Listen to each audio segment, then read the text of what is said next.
Assalamualaikum warahmatullahi wabarakatuh, selamat dan bahagia.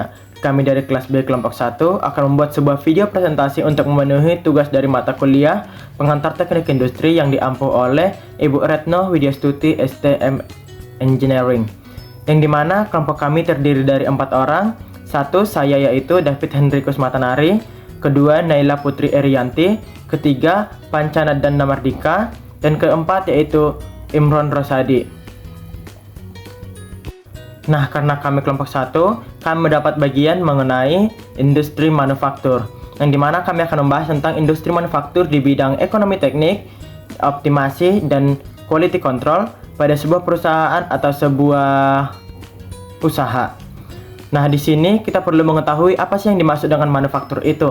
Nah, manufaktur adalah suatu cabang industri yang mengoperasikan peralatan, mesin, dan tenaga kerja dalam satu medium proses untuk mengolah bahan baku, suku cadangan, dan komponen lain untuk memproduksi menjadi bahan yang memiliki nilai jual. Yang dimana di sini maksudnya kita mengolah dari bahan mentah untuk menjadi bahan jadi untuk kemudian dijual. Nah, dalam manufaktur sendiri terdapat beberapa istilah dan beberapa di antaranya salah satunya yaitu ekonomi teknik, quality control, dan optimasi. Nah, di sini kita akan membahas atau mengetahui apa pengertian dari ketiga istilah tersebut. Yang pertama yaitu ekonomi teknik. Ekonomi teknik adalah cabang ilmu yang menggabungkan prinsip-prinsip ekonomi dengan teknik untuk menganalisis, merencanakan, dan mengelola proyek atau sistem teknis, yang dimana tujuannya adalah untuk memaksimalkan efisiensi dan meminimalkan biaya dalam penggunaan sumber daya yang terbatas dalam berbagai sektor industri seperti rekonstruksi, manufaktur, dan energi.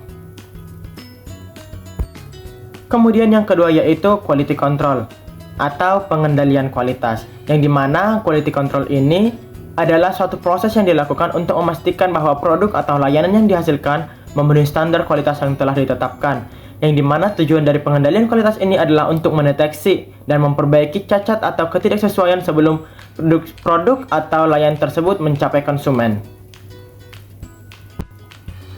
Kemudian yang terakhir yaitu optimasi. Optimasi adalah teknik dalam proses untuk mencapai solusi terbaik dari suatu masalah tertentu dengan cara meminimalkan atau memaksimalkan suatu variabel atau fungsi tujuan sambil mempertimbangkan batasan atau kendala yang ada.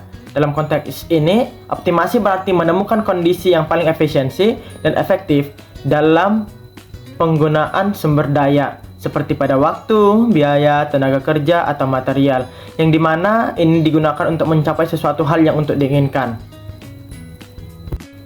Untuk selanjutnya akan dilanjutkan oleh rekan-rekan tim saya.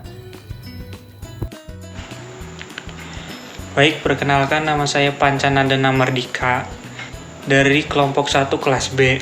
Di sini saya akan menjelaskan mengenai analisis terhadap ekonomi teknik yang terjadi di PT Indofood Sukses Makmur Tbk.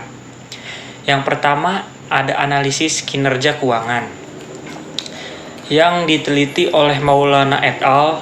Tahun 2022 mengenai kesehatan keuangan PT Indofood Sukses Makmur Tbk selama periode 2018 sampai 2020 menggunakan surat keputusan dari Menteri BUMN.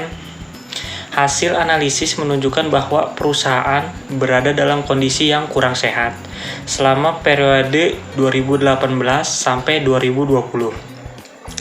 Meskipun beberapa indikator seperti perputaran piutang dan perputaran persediaan menunjukkan kinerja yang sangat sehat, rasio profitabilitas seperti return on investment dan return of equity hanya berada pada kategori sehat, dan total asset turnover berada dalam kategori kurang sehat. Penelitian ini merekomendasikan peningkatan kinerja keuangan untuk mencapai kondisi yang lebih baik di masa depan. Berikutnya yang kedua ada analisis perilaku biaya yang diteliti oleh Sari et al. Pada tahun 2023. Menganalisis perilaku biaya pada PT Indofood CBP Sukses Makmur Tbk selama periode 2016 sampai 2022.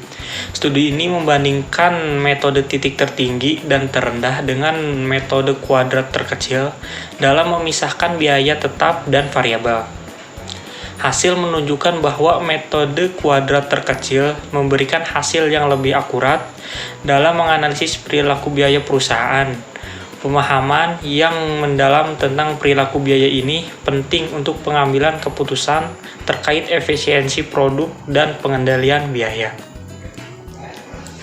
Selanjutnya ada analisis profitabilitas sebelum dan sesudah pandemi yang diteliti oleh Modiarty et al. Pada tahun 2023. Menganalisis rasio profitabilitas PT Indofood sebelum dan sesudah pandemi COVID-19, studi ini menemukan bahwa meskipun terjadi fluktuasi dalam beberapa indikator keuangan, perusahaan berhasil mempertahankan tingkat profitabilitas stabil.